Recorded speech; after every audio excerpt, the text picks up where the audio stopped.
everyone! Today, magluluto tayo ng lumpiang Shanghai.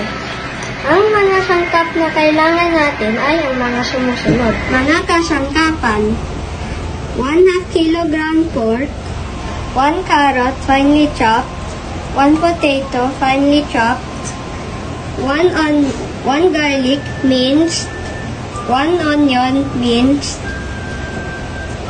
2 tablespoons soy sauce, isang itlog,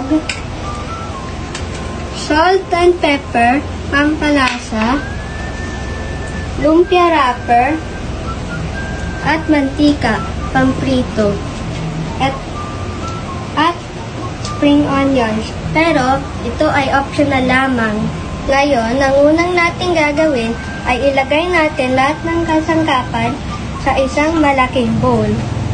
Unahin natin ang ground pork.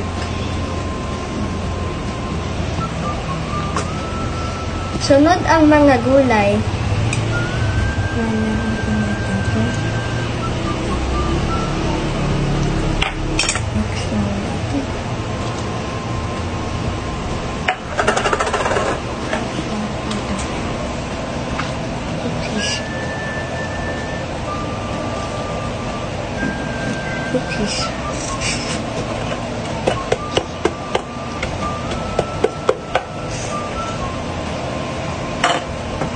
Sunod ang mga panimpla na soy sauce, salt at pepper.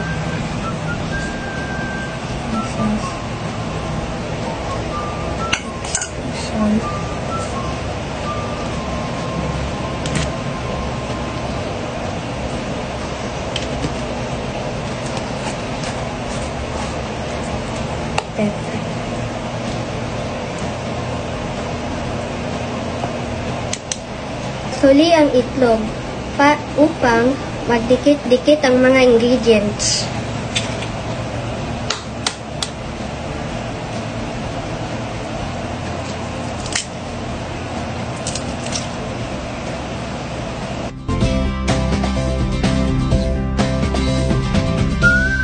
Kapag nahalo na lahat ng mga sangkap, kumuha ng isang lumpia wrapper at lagyan ng isa o dalawang mixture sa dulo.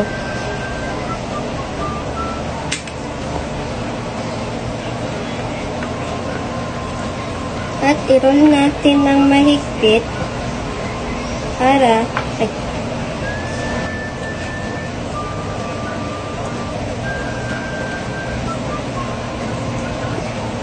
at lagyan natin ng konting tubig sa kabilang dulo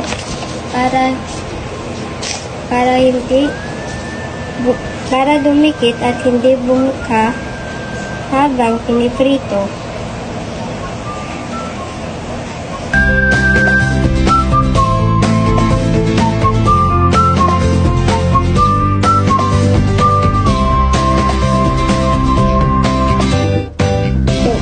Ngayon, iprito na natin ng Shanghai.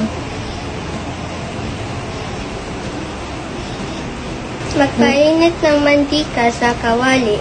Medium heat lang para hindi masunog ang wrapper.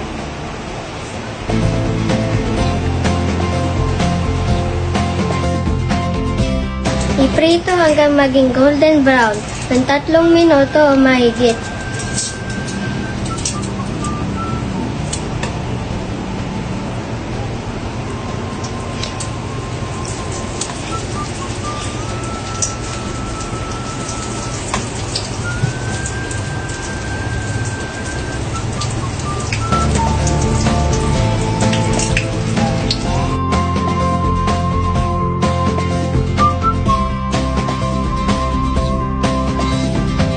Ayan na ang ating lumpiang Shanghai. Ilagay natin sa plato at hintayin natin umamig ng kaunti.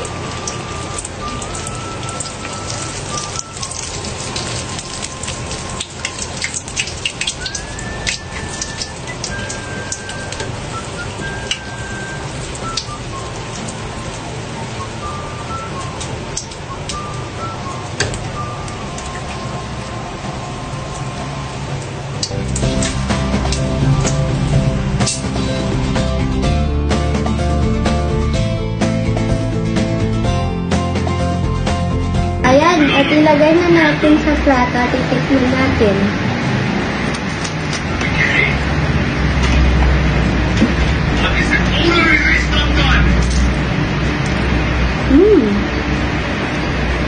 Ang sarap.